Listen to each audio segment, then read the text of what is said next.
अस्सलाम वालेकुम नाजरीन। जेहलम की तहसील दीना के नवाही इलाके करला में पुलिस और डकैतों के दरमियान मुबैना मुकाबला जारी है, जहां DHA लाहौर में करोड़ों रुपए की चोरी में मुलविस मुल्ज़मान की गिरफ्तारी के लिए कार्रवाई की जा रही है। पुलिस के मुताबिक मुल्ज़मान लाहौर से वारदात के बाद मंडी बहाउद्दीन और गुजरात से होते हुए दीना पहुंचे, जहां नाकाबंदी तोड़कर करला गाँव में एक सहूलतकार के घर में पनाह ले ली।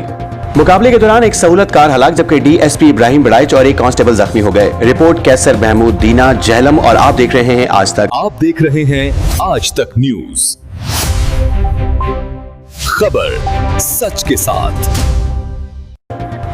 जेहलम के इलाके करला में पुलिस और डाकुओं के दरमियान मुबैना मुकाबला हुआ। पुलिस के मुताबिक मुल्ज़मान ने आज सुबह DHA लाहौर में 19 करोड़ रुपए की चोरी की वारदात की और फरार हो गए। मुल्ज़मान मंडी बहाउद्दीन और गुजरात से होते हुए दीना पहुंचे, जहां उन्होंने नाकाबंदी तोड़कर करला गांव में एक सहूलतकार के घर में पनाह ली। पुलिस ने इलाके को घेरे में लेकर कार्रवाई शुरू की। इसी दौरान फायरिंग के तबादले में एक सहूलतकार हलाक हो गया। मुकाबले में DSP इब्राहिम बड़ाइच और एक कांस्टेबल जख्मी हुए, जिन्हें फौरी तौर पर DHQ अस्पताल मुंतकिल कर दिया गया, जहां उनकी हालत खतरे से बाहर बताई जा रही है।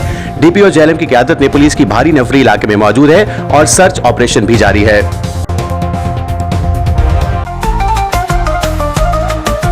आज तक न्यूज, खबर सच के साथ।